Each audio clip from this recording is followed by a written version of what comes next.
원희룡 전 국토부 장관의 당대표 출마예요. 자, 왜 이렇게 했겠느냐. 최혜병으로부터 시작한 이 문제가 워낙 일파만파로 퍼져서 사실상 정권이 끝이 나거나 이럴 위기까지 갈 수 있다 이게. 그래서 원천 봉쇄의 방법은 어느 누구도 믿을 수가 없다라고 된 것. 맞아요.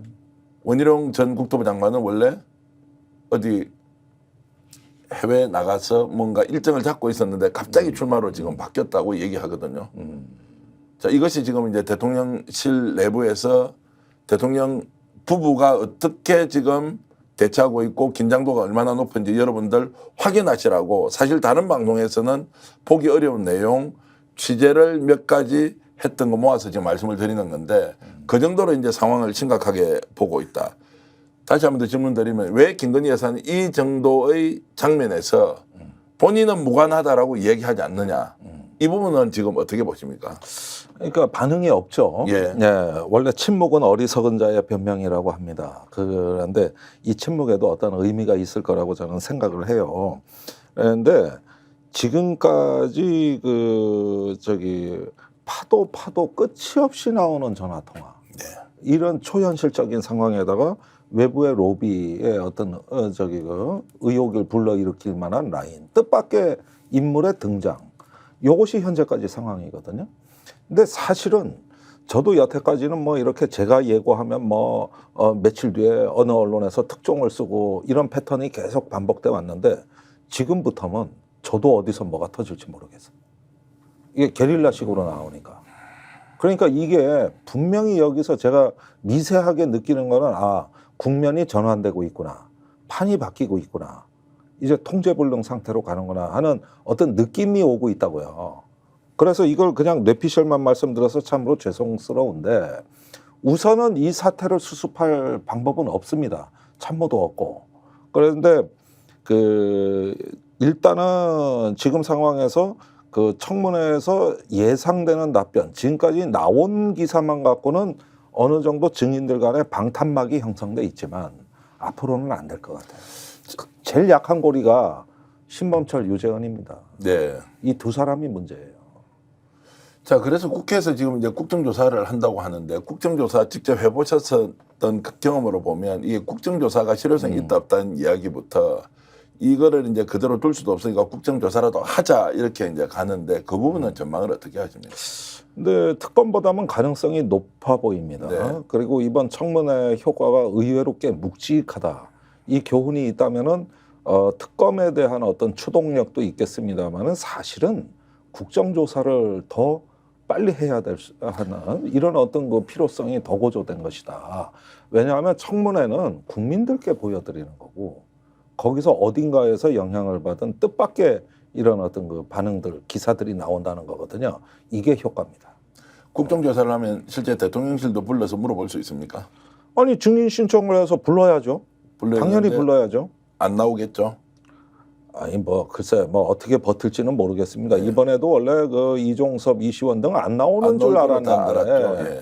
근데 당일날 나왔어요. 그래서 그거는 동행명령권이 있습니다. 국정조사. 네. 그런데 원래 이번 특검 청문회는 동행명령권이 있냐 없냐가 논란이 있었습니다. 사실은. 근데 없다가 다수였어요. 그런데 이번에 국정조사는 딱 법으로 정해져 있으니까 동행명령권이 있기 때문에 이거는 훨씬 더 압박감이 강할 겁니다. 용산으로 좀 다시 돌아가 보겠습니다. 그래서 이제 대통령실 안에서는 이 사건과 관련해서 이 사태와 관련해서 청문회 이후에 아무런 이제 대응 역량을 발휘를 못하고 있다.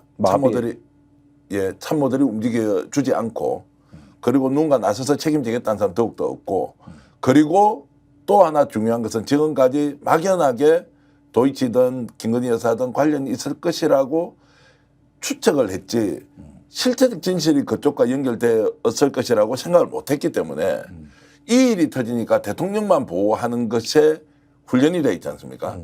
그 넘어서는 이제 보호를 하기가 어려운 상황이니까 이제 사실상 움직이지 않는다. 그래서 아무런 대답도 하지 않고 반론도 제기도 하지 않고요.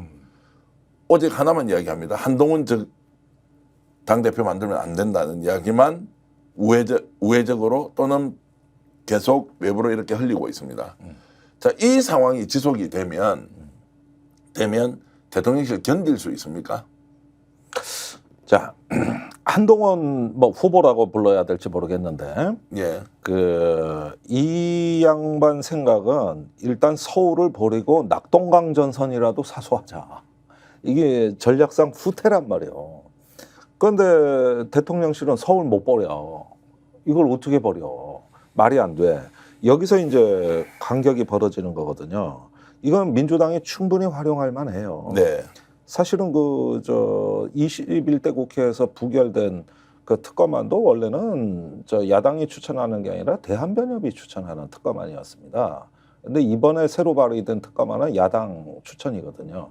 근데 만약에 협상을 하고 늦춰서 확실히만 갈 수 있다면은 대한변협이 추천해도 좀 문제가 없다는 입장입니다. 한동훈 이제 전 비대위원장 지금 뭐 대법원장이라고 했는데 그거는 뭐 아니 민주당 받기가 그것도 어려운 거고. 대법원장과 같은 제3의 기관이라 그랬지 예. 대법원장이어야 된다는 표현을 쓴 건 아닙니다. 네.